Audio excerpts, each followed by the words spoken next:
10 years from now, the PGA Tour will look back at the emergence of Rory McIlroy and realize just how lucky it got with the timing on that arrival. In order to understand the future, let's take a look at the past and go back to the 60s and the 70s when Jack Nicklaus, Arnold Palmer, Gary Player were kind of the great rivalry in golf, which was in stark contrast to just 10 years ago when Tiger Woods was the man and the only man. You know, of course, the tour, the media, the TV types, they were all willing to make it the Tiger Tour. It was instant gratification as opposed to a long-term marketing strategy. But what would happen when Tiger retired? What would happen if he had a long-term injury?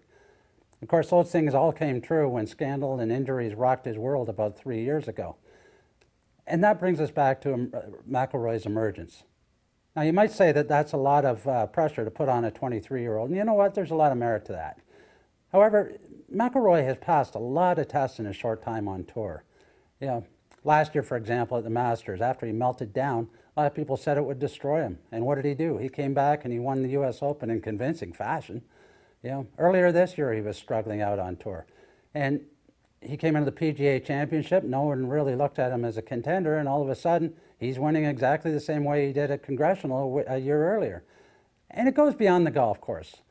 You know, during his struggles earlier this year, a lot of people were talking about his private life, that he was living the high life a little too much. And, you know, they were trying to pick apart what he was doing. And, you know what?